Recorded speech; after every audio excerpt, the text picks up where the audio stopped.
sih menduga OPEC pasti akan, menjaga gitu ya. Karena selama ini selalu terjadi ya ada shock, terus kemudian mereka kompak lagi untuk, Mmm, memotong produksi. Nah kebetulan sekarang memang ada pelonggaran, ada pengurangan, production dari 10 juta ke 8 juta. Jadi tadi ada tambahan suplai 2 juta itu.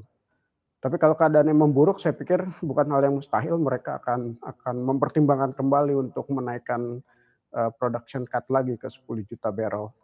nah ini ada kalimat menarik dari Anda Pak Dendi, kalau keadaannya memburuk. Masuk ke second half 2020 ini sudahkah ada proyeksi dari Anda Pak, bagaimana Anda foreseeing keimbangan Mmm. demand dan supply untuk minyak dunia ini akan seperti apa sih Pak, masuk ke semester kedua dan juga menutup tahun 2020 ini? Saya pikir kalau dari sisi permintaan, ya kita nggak bisa berharap banyak ya, karena memang recovery, perekonomian berjalan lambat, terus juga dibayangi oleh faktor, second wave ya dari pandemi Covid.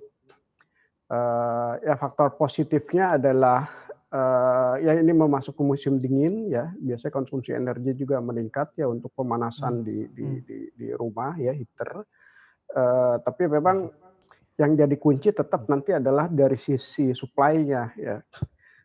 Karena kalau lihat perkembangan terakhir, dengan penambahan, 2 juta barrel, produksi dari OPEC, saya pikir, kalau keadaannya tidak, menolong harga, artinya harga terus tertekan, saya pikir,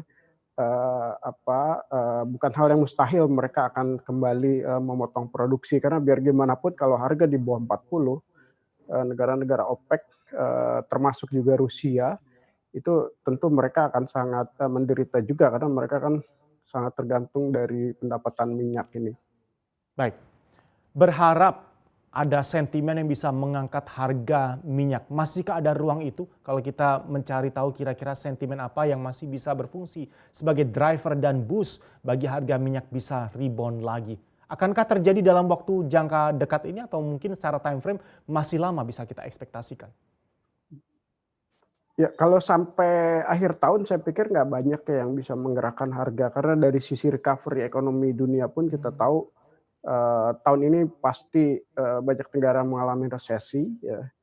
Tahun depan saya pikir, kuncinya kan sebetulnya kalau kita lihat pandemi yang jadi key driver-nya adalah kalau ketemu vaksin ya.